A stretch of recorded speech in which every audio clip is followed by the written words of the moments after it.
Hello, welcome to the James Cooley Show. It's your life. I'm your host, Dr. James J.C. Cooley, and wow, we got a great show coming your way today, and just in time because we're gonna talk about this thing called COVID. Remember, a couple of years ago and last year, it was a major outbreak, and it seems like it's coming back around. So I think that we need to educate the public. We need to educate each other. We need to be aware of some of the things. And it doesn't matter which profession you're in, whether you're a surgeon, doctor, teacher, lawyer, COVID is not discriminatory. So we all get it, and we just need to know what we need to do when we do experience this issue. So, but I cannot do anything without talking to Dr. Michelle Cooley. How are you doing today? I'm doing fine, James. Really excited to have this guest on our show. He's been a previous guest, and the topic of COVID. We've been hearing it since early 2020, and still currently. And we've known people who experienced some symptoms with COVID, or people who've known people who unfortunately have passed away from this terrible virus, I would say. It might be more than a virus, but we're really excited to have this guest on today to kind of talk about his experience with COVID. He is a medical doctor as well as my brother, Dr. Lester A. Freeman, well-known pediatrician in Atlanta, Georgia area. And we're really excited to hear his take and his perspective, not from only from a medical point of view, but also from experiencing COVID himself. Well, Michelle, you let the cat out the hat. Yes, that's her brother. They look like identical twins. He's one of the top docs in the world, not just in the Atlanta area, but I mean, he's been in top doc, I think, for the last 4 or 5 years, maybe longer than that. And we're just gonna get his perspective. Michelle, can you please tell our viewers and listeners the title of the show, the purpose of the show, and introduce this great doctor? Yes. Well, the title of today's show is My Experience Going Through COVID and the Aftermath. And we're having a sit-down discussion with pediatrician Dr. Lester A. Freeman, MD. And he's going to talk about the experience, the symptoms he experienced while, going through COVID, how it affected his daily life, and any post-COVID symptoms. So let's talk a little bit about our guest today. He was born and raised. He originally was born in Harlem in New York, but was raised in Laurelton, Queens, where he spent most of his formative years. He was always interested in medicine and did well in math and science. He graduated from one of the most prestigious high schools, Brooklyn Technical High School. He graduated from NYU and graduated from UNDNJ Rutgers Medical School and did his pediatric residency training there as well. He's desired to be a pediatrician since the age of 5. His motivation stems from his fundamental love for both children and pediatric medicine. His daily goals include educating his patients and their families about pediatric health and inspiring as many children and adolescents as he possibly can to become interested in pursuing a career in medicine. Please welcome back to the show, Dr. Lester Alexander Freeman. How you doing? How you doing, Dr. Freeman? I'm doing well, thank you. Better than I was in May. Dr. Freeman, you probably need to look this way a little bit. Yes, like that. So Michelle just mentioned something that's wow. So you knew that you was going to be a doctor or wanted to be a doctor at the age of 5. Can you tell us about that? Well, it was around the holidays, the Christmas holidays, and I was living in Harlem with my wonderful family, including Michelle. And my father had this old reel-to-reel tape, and he would take one of us, each of us, and ask us what we wanted for Christmas. So it was my turn. So he asked me what I wanted for Christmas, and I told him. And then he goes, "Oh, okay, great. Now, what do you want to be when you grow up?" And at 5, he was the first person that ever asked me that. So I had no clue. And so he whispered in my ear, "Doctor or lawyer." And so I was like, "Doctor." And my father goes, "Yay, what kind of doctor?" And I was like, "Baby doctor." And ever since then, That's all I've ever wanted to be. So I've had that notion in my head since 5 years old, 6 years old, and so forth. And I've always wanted to be a pediatrician.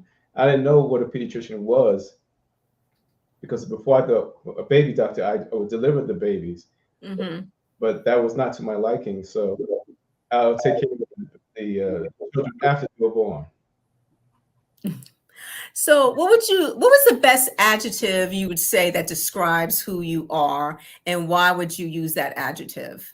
Hmm. I would say determined. And the reason why I'm determined is because I realize in this life, you may have dreams, you may have goals, you may have objectives, but you need to have determination because there's always going to be some sort of obstruction, some sort of hindrance, some sort of blockade that will prevent you from achieving your goals, objectives, et cetera, et cetera. And I've been told that I was determined at each stage of my education by my peers. And I didn't realize that's what I was, but they told me, they said, you know what? They said, a friend of mine, a good friend of mine, he's still my friend today, one of my close friends. He said, the thing about you, Les, is that you're very determined. You're extremely determined. Once you lock on to something, you never let it go. You know, the good things, I mean, and and you just keep at it and keep at it and keep at it until you succeed in it. So I would say determination. Okay. Before we discuss the topic about at hand, Okay. let's talk a little bit about your practice. Can you tell the audience a little bit about your practice, where it's located, and what you specialize in? Well, I specialize in pediatrics, as I stated earlier. My practice is in Southwest Atlanta, off Cascade Road, and we've been in that particular location for, excuse me, almost 2 years now. Previously, we were on Martin Luther King Jr. Drive, but there was a shakeup as far as the owner of the building wanted to convert the building to different kinds of office suites. So we had to leave that location and we found actually a better location. Okay. Mhm. So, can you tell us a little bit about your practice? I know you mentioned where it's located now. Mhm. As you're a pediatrician, so what types of, care, pediatric care that you give to your patients, as well as, educating their parents? No problem. I see children from newborn, from the time they're born to age 21 years old. Now, some practices go from newborn to 18, some from newborn to 16, but we decided, newborn to 21. And even some of the patients, they want to stay longer. They want to stay to 24, 25. I think the oldest patient that actually came through was 29. And, and he was, I looked at him and I was like, hey, how you doing? I was so happy to see him.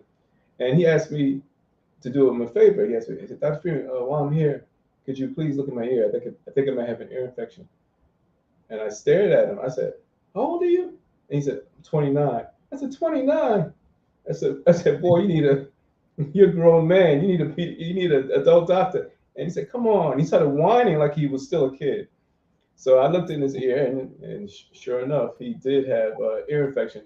So I treated him for it, and then sent him on his way.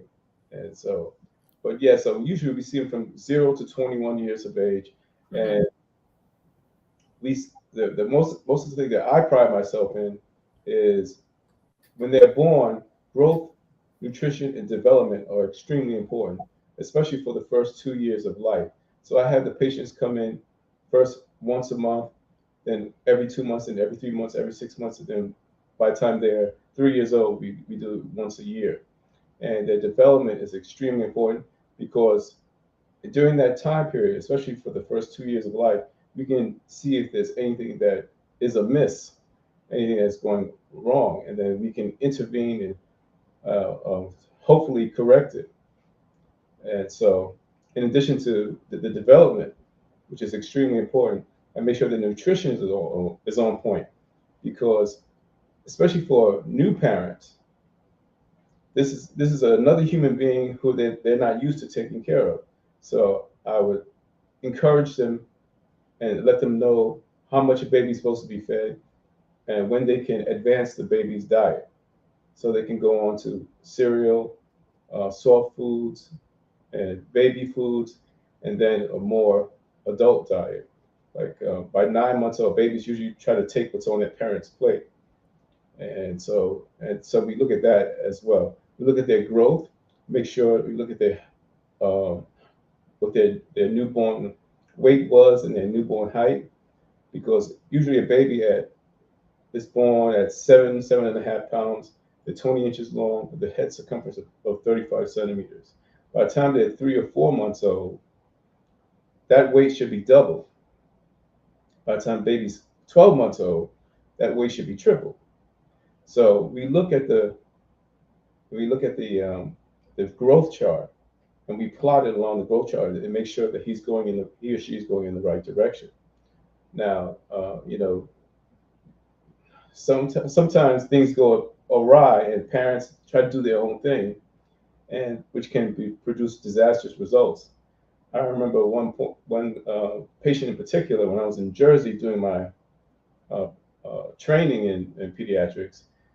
This kid who was born normal weight, normal height, normal head circumference, came in for his 2-month-old visit, everything was fine.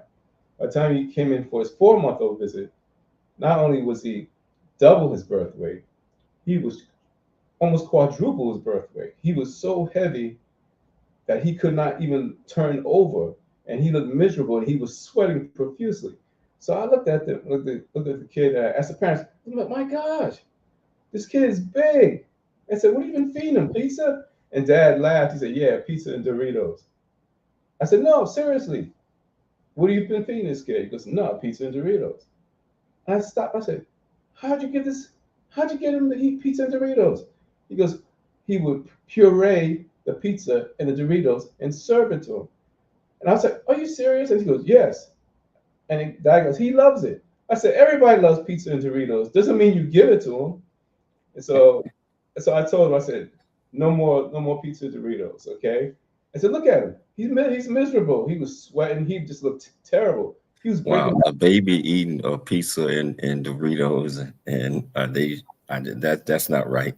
You know No, what, Dr. Freeman, we're going to take a station break, but we're going to come back and we're going to pick it up. We're going to talk about COVID. We're going to talk about your experience of it and some of the recommendations that you have for our listeners and viewers. So wherever you're watching this at, if you want to be part of the conversation, all you have to do is just go to the comments, ask any question that you might have. I promise you, we'll get you an answer. It's your life. We'll see you shortly after the break. I never wanna leave. Yeah, I'm right where I wanna be. We got something you and me, and I can't get rid of this feeling.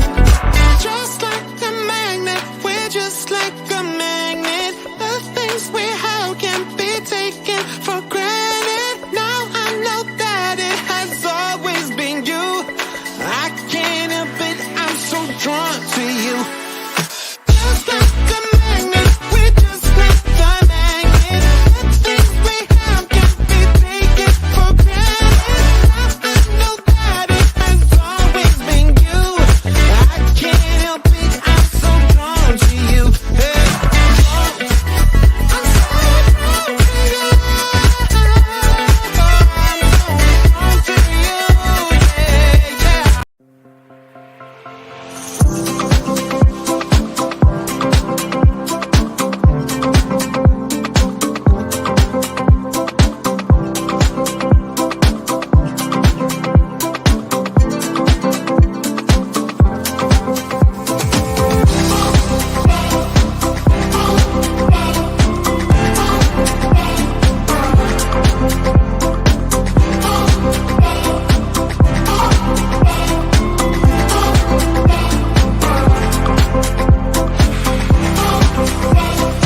welcome back to the James Cooley Show. It's Your Life, and our absolutely wonderful guest here, Dr. Lester Freeman, was giving us a little lesson, and that we need to monitor what our kids, especially our babies, are eating, or when they are developing. And I still can't get that the parents purize the pizza and Doritos and fed it to a baby. Now that's just not right, but that's okay. So we're gonna talk about COVID. We're gonna talk about the title of the show, and we're just gonna pick it up from there. So, Dr. Freeman, why did you come up with the title of today's show, and why is it so important that we start discussing this right now? I'm talking about to Well, America and everybody else get better understanding. well, COVID is still around. I hate to break it to you, but COVID is still around. It's still hospitalizing people all around the world, especially in this country, especially in urban areas, especially in places where there's a concentration of people. Um, for people who are unaware, the death rate is over 1.1 million since 2020. So that's 1.1 million souls that are no longer here. And because there have been so many variants, it's kind of hard to keep track of how many variants of the original COVID-19 virus that there is.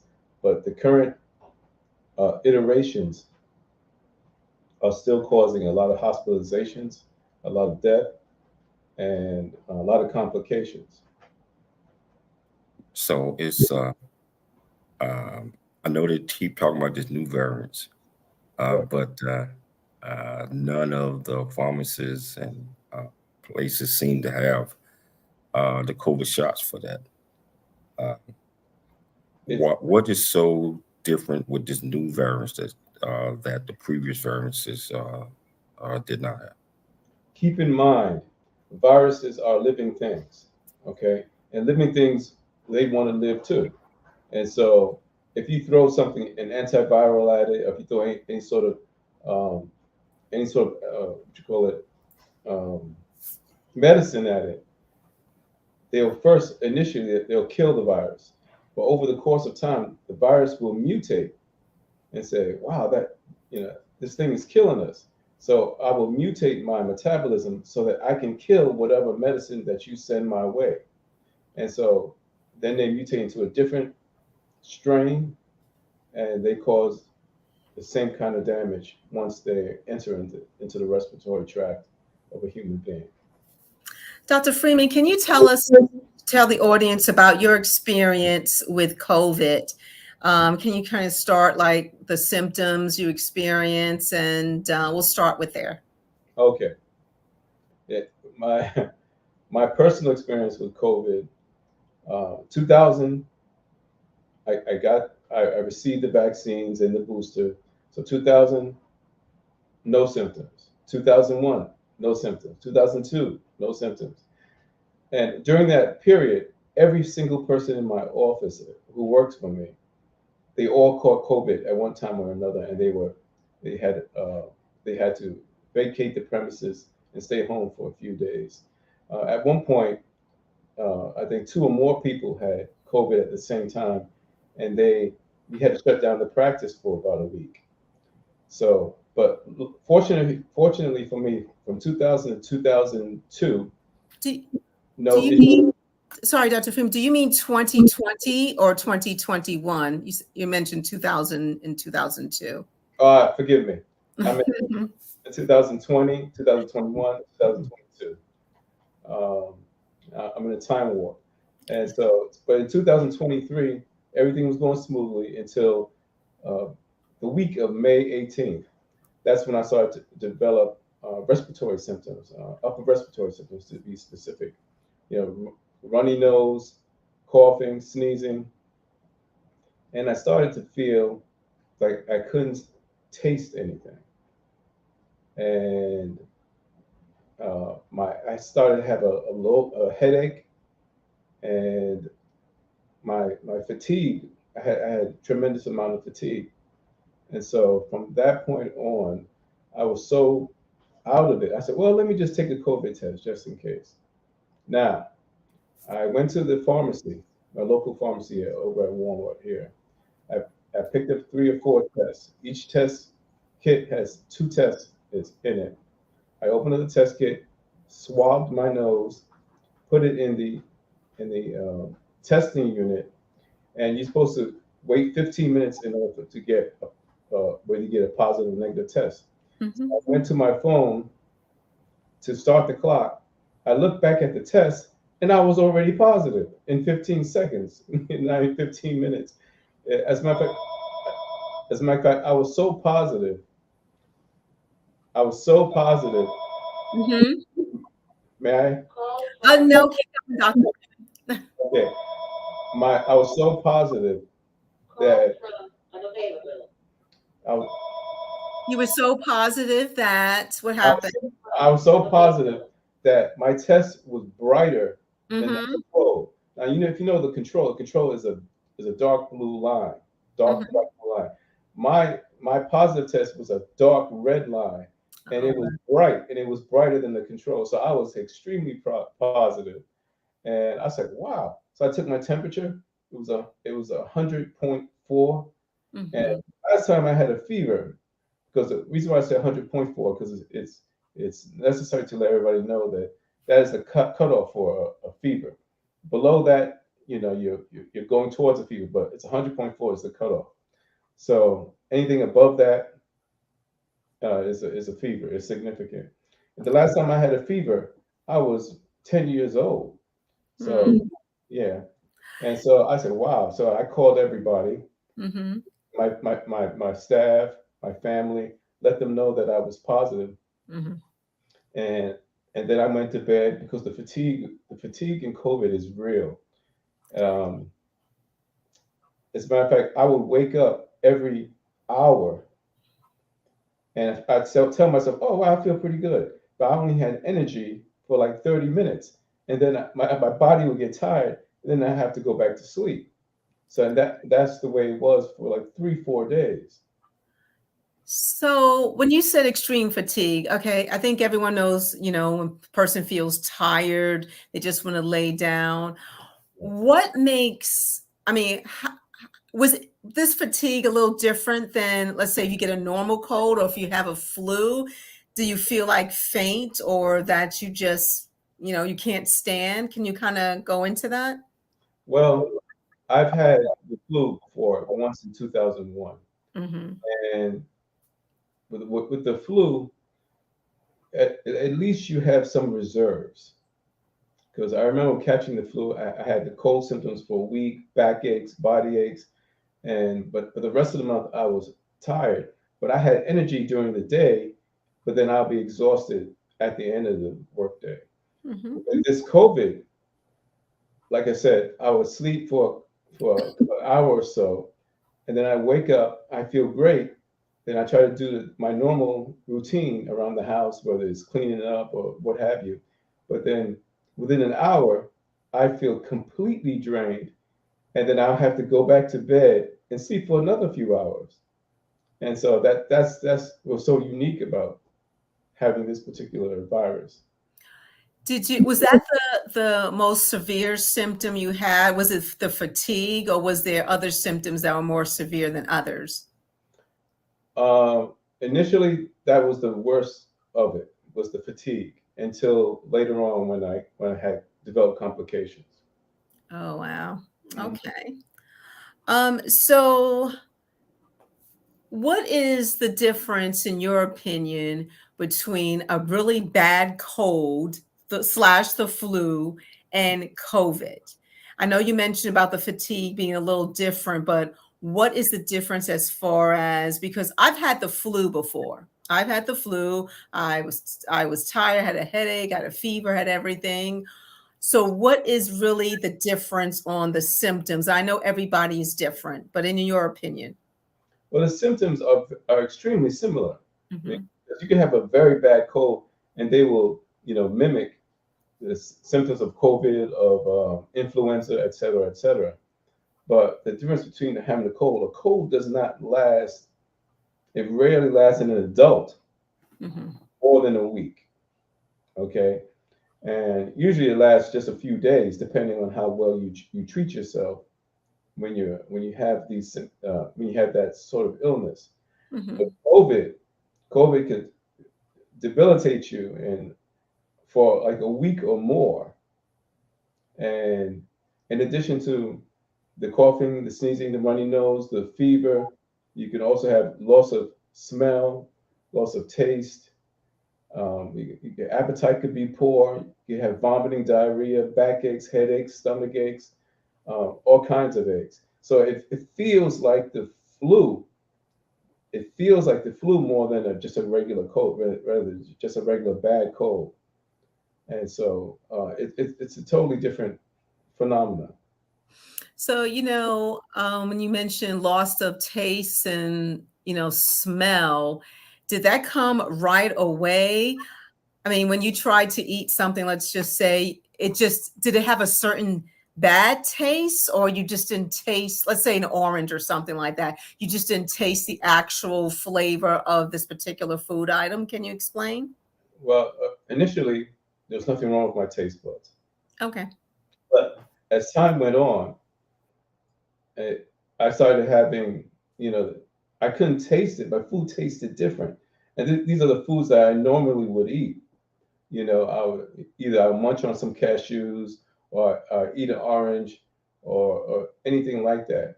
And so suddenly the taste of the food started to change, and it became, my palate became unpalatable. And so when I would taste the food, I would like, it has no taste. I don't know if you ever tasted anything that had no taste, but you would discard it. And so I ended up just not eating. And in less than a week, I lost over 5 pounds.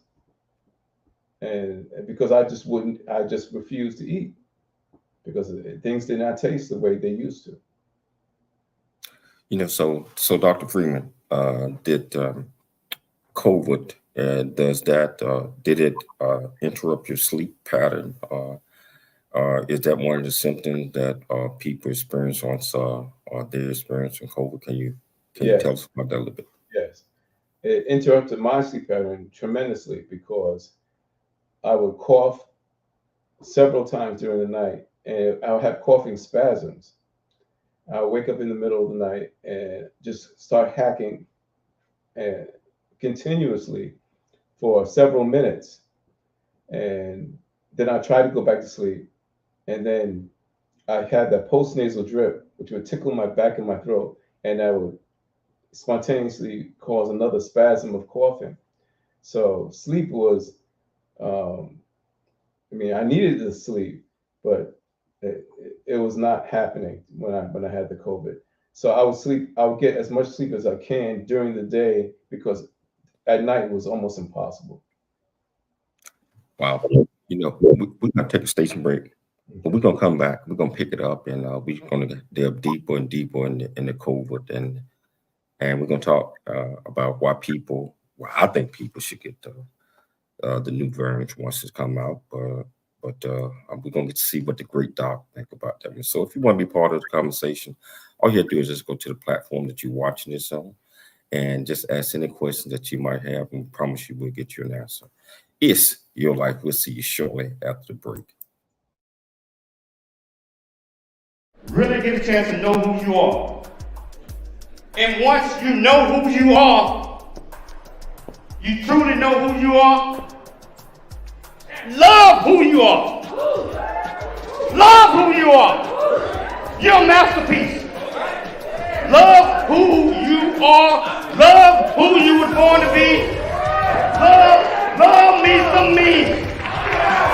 That's what I'm talking about. When you leave high school, you gotta know today or tomorrow, hopefully today, what your plans are. Hopefully, there is no bad decision unless there is no plan. Create, collaborate, commit with confidence. Commit with what? Commit with what? In everything that you do.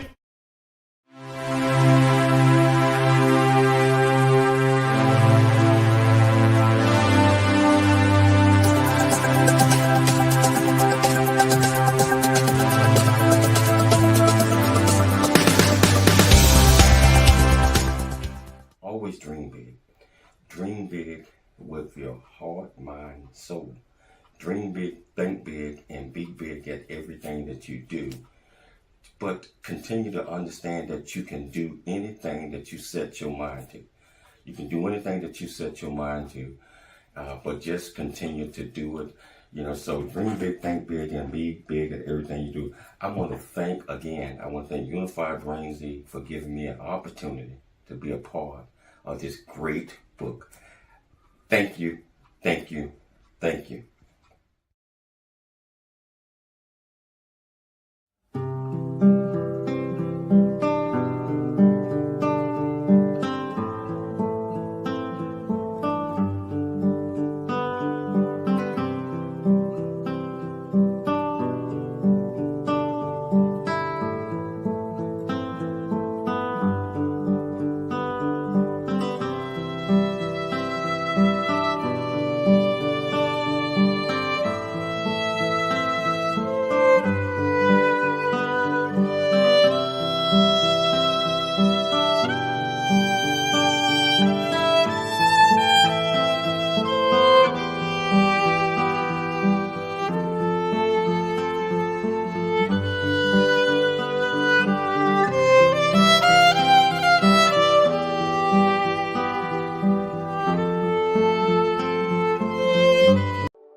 Noah Dingley here, producer of The James Cooley Show, It's Your Life.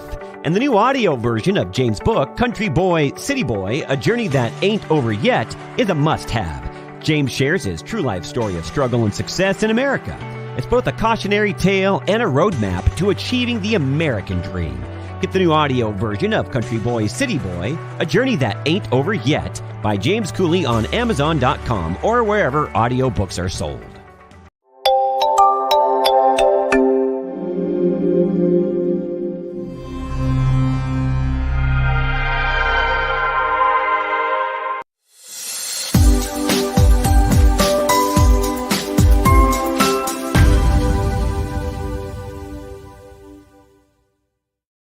Hello, welcome back. Welcome back to James Cooley Show. It's Your Life, and I tell you, we're learning a lot about COVID. Dr. Freeman called it not too long ago, and I'm just talking about some of the experiences that he experienced when he had it. But now I want to switch to a few general questions. Dr. Freeman, what are your thoughts on how old a person or a kid or a child should be prior to taking the shot to get the vaccination of COVID? Well, the current guidelines are any child over the age of 6 months can get a shot of COVID-19 vaccine, and definitely anybody who's a senior citizen should definitely consider getting a COVID-19 vaccine. Why is, and I know we talked a little bit about what's going on there, that there's been an uproar in COVID these days. What's the best way that we can kind of, or what are some of the tips that you recommend to help keep this under control and prevent yourself or anybody from getting this again? Well, masks help. They're not a panacea. They're not a cure-all for the prevention of transmission of COVID-19, but it does help. And try to stay, I know this is even more difficult, try to stay from as many crowds as you can, because the more crowded an area is, you increase the likelihood of developing this particular disease. Do you, okay, like when COVID first broke out in 2020, Okay. most people wouldn't fly, they wouldn't do anything, etc. Do you feel that we are back to similar stages where people need to start taking this seriously? Until even when you're flying and washing your hands and just doing certain things and wearing a mask, because a lot of people would say that I have already had COVID, I can't get it again. Well, I done had a couple of times, Right. So what are your thoughts on that? Well, I've only had it once, thankfully, because that's not an experience I would like to repeat. But COVID, it's like the flu, as far or coronavirus, which is a common cold, uh, where you can get it multiple times if you're exposed multiple times, because there's constantly new variants of that particular virus that's constantly being produced. Even with colds, there's over 100 different types of serotypes. Um, that's variants of cold of the cold virus. So you constantly have to try to keep up and keep ahead of the prevalent variant in a particular season. Dr. Freeman, let's go back to your experience with COVID. Of course, you had to isolate yourself at your home Yeah. until you were getting better. But how did it mentally and emotionally take a toll on you while you were going through COVID? Well, mentally, like I said, it was the extreme fatigue. I didn't have the brain fog that some people complain about, but I did have the mental and physical fatigue. Um, and as far as socially, it affected me socially because I had plans um, that weekend. I was supposed to go to a wedding with my friend Maya. Mm-hmm. She had a wedding that I told her I was going to be there, and I couldn't make it because I didn't want, one, I was too sick. I didn't have the strength. Two, I didn't want to infect everyone in the wedding party because definitely that would have left a mark socially. Um, but I had people, family members, bring food to my house and leave it on the front stoop. I picked it up, and when they were gone, and then I would try to eat. And it was mostly soup because I couldn't really taste much else. Oh, okay. Mhm.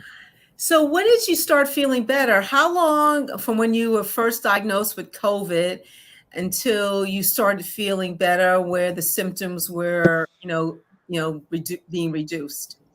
Well, like I said, I positive officially on May 18th, which was in the middle of the week, middle of that work week.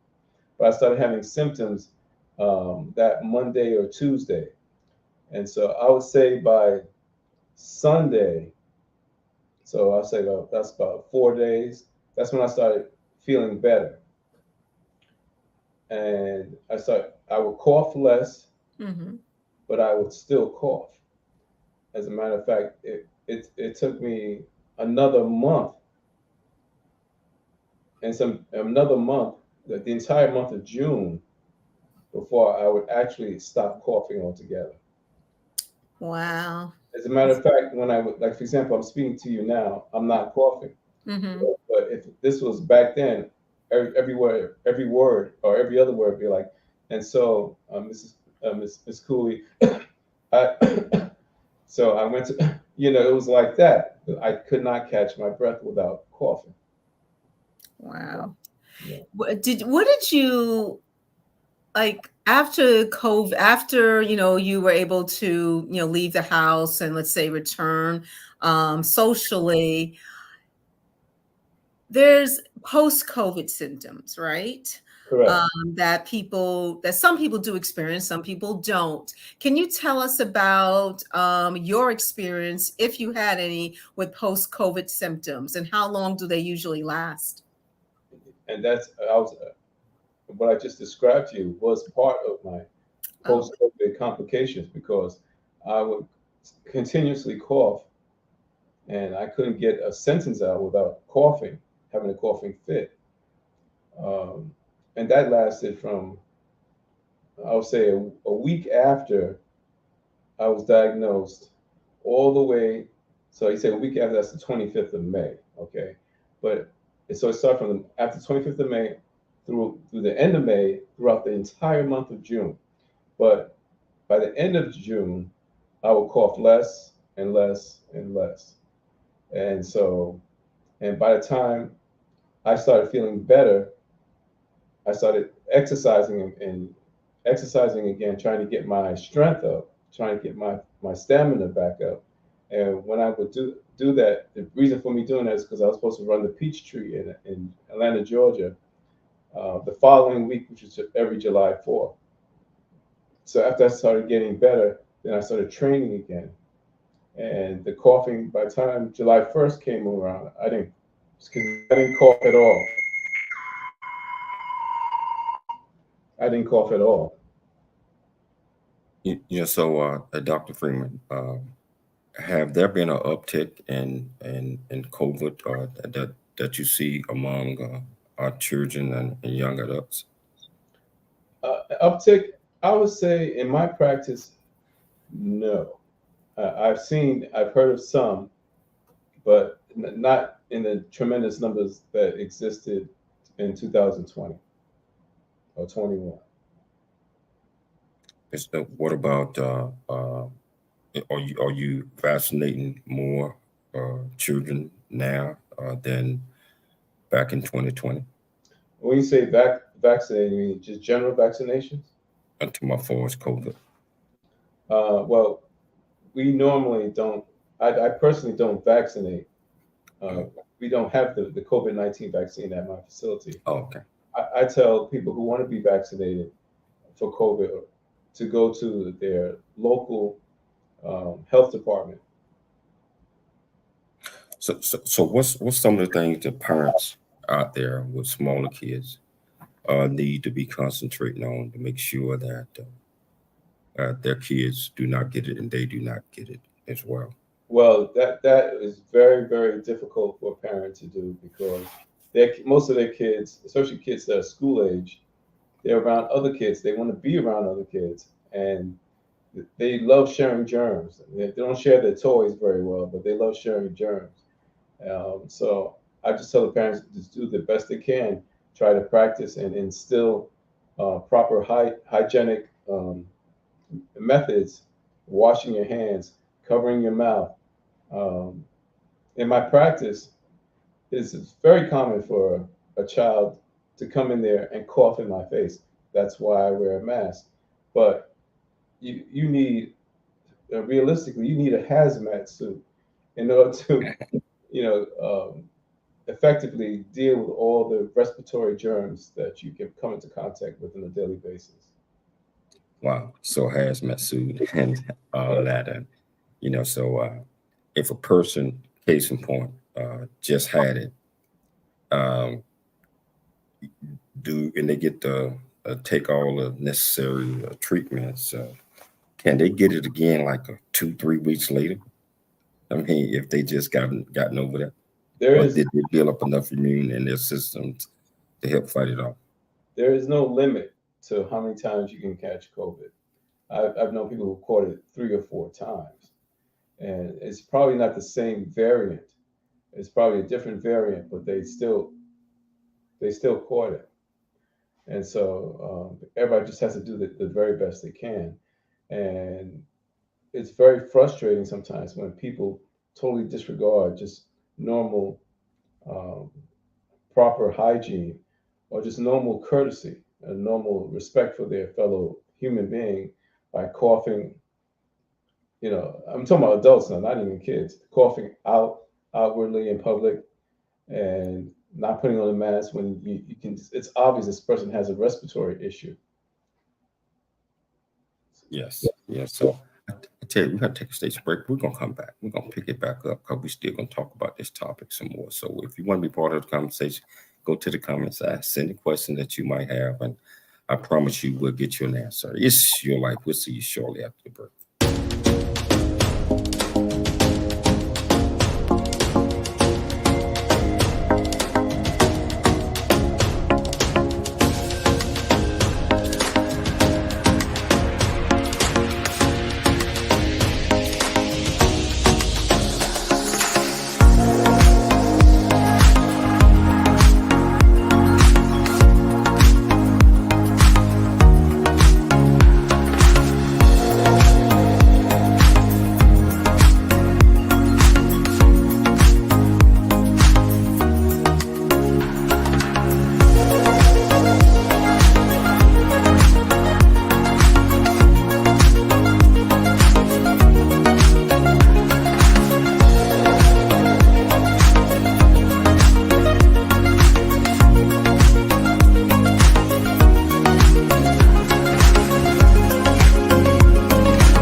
James J.C. Cooley from the United States of America, and I am here to just say, first of all, I'm so happy and honored to be on it, to be in the Coffee Book 2023, Unified Brain Z, and the other organizations. Thank you so much for giving me an opportunity to be a part of this collection.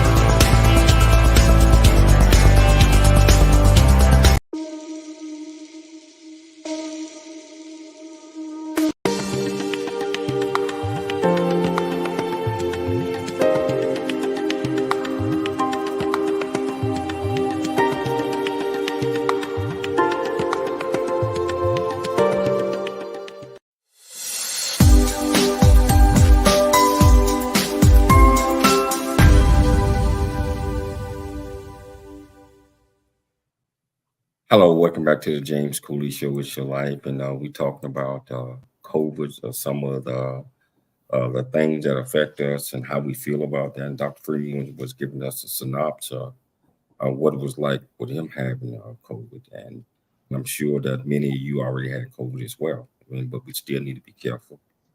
It's not going away anytime soon, so we have to be able to protect ourselves. So I want to pick it up, Dr. Freeman. Yes, sir. Post-COVID, so coming off of COVID, first of all, how long did it take you, to regain your strength and regain your normal self? Let me see.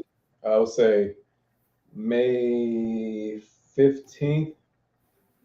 That's when I started having symptoms, and the post-COVID complications lasted until the entire month of June. So it's just a month and a half. Wow. So what did you learn about yourself during your experience with COVID? So, everyone has that, aha moment, they're going through a sickness or, something that will pass. But was there something new that you learned about yourself during your experience? I knew that I had, and I've always known this, but when it happened to me, I realized that I had a great support system in my family. And they helped me out a lot. They came by and called, asked me how I was doing. And like I said, provided sustenance in the form of soup and other life-sustaining and health-sustaining foods. Oh, most definitely. Would give a shout out to our cousins who dropped those food items on your doorstep just to make sure that you were eating well and taking care of yourself. So we definitely really appreciated that.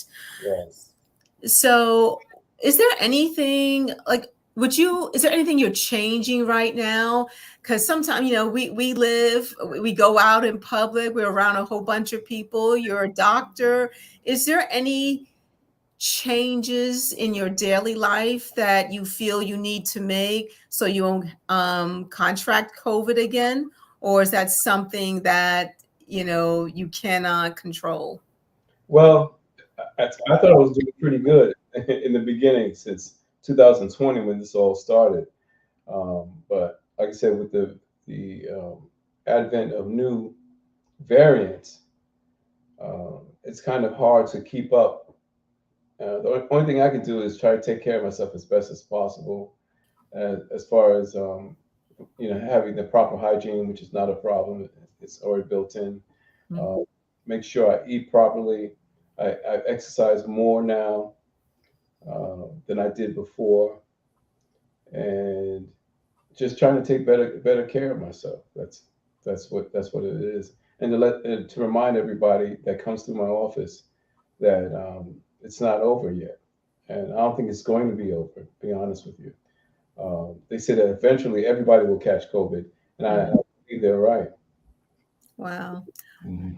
So what advice do you give to the public, to the audience, that, there's signs everywhere, especially at the doctor's office. If you're feeling sick, or any establishment, if you're running a fever, if you're sneezing, coughing, whatever, I know, please stay home. But as we have seen people out in public, we've seen them coughing and sneezing, and they may not feel well. I'm not talking about allergies here. I'm talking about even if they feel, okay, I'm going to wear a mask, but still they're exhibiting symptoms of really a bad cold or flu or possibly COVID. So what is your communication to the public about doing the right thing and staying home? Well, since I'm a doctor and I'm a doctor's office, they can't stay home because they have to come to me because they are sick. So they can't avoid not seeing me. But as far as themselves, one thing that parents do, and they do quite often, is send their child to school or daycare ill, and which is a disaster because you expose everybody in the entire establishment. And you get a call from the people who run the daycare or the teachers or the principal's office and let them know that their child is sick and you need to get them. But by that time, you've already infected everybody in the class or everybody the child's run into. So it's extremely difficult. And I think the reason why some parents do that is because they work too, and they need their job. And yes, the child is sick, but they're not that sick in their mind that would prompt them to keep the child home and perhaps lose a day's pay or more. So they either bring the child to my office so I can take a look at him, and if the child is sick, then the parent can get an excuse saying that they brought the child to the office and the child is sick, so that they can bring it to the job so they won't get deducted, they won't lose pay for that day or days. Wow. We're down to the last couple of minutes of the show. Dr. Freeman, is there a one great takeaway that you want our viewers and listeners to get from this great conversation? Well, primarily that let them know that the COVID is not over. It will never be over. It's something that we're going to live with for the rest of our lives. Our generation, the next generation, and the generation after that are going to hear stories about this pandemic, just like the people from this generation heard the stories about the Spanish flu pandemic in 1917, 1918, and so forth and so on. They say it happens every 100 years or so. And so this is our Spanish flu pandemic. And just to, just be mindful that these things are real and that they are deadly. We've all been touched with over 1.1 million people deceased and many more hospitalized because of this virus. We know somebody that's either been hospitalized or was killed by this deadly disease. And you should take something like that very seriously. Just because it hasn't happened to you doesn't mean it can't happen to you or to someone you love. Dr. Freeman, I want to thank you so much for taking the time to come on the show, man. It's always a pleasure having you on. I'd like to thank Dr. Michelle Cooley for putting together another great, fantastic show. Most importantly, I'd like to thank our viewers and our listeners for tuning in to the James Cooley Show. It's your life. I always want you to remember this saying: always dream big, think big, and be big at everything that you do. We'll be back tomorrow, same time, same place. It's your life. We'll see you then.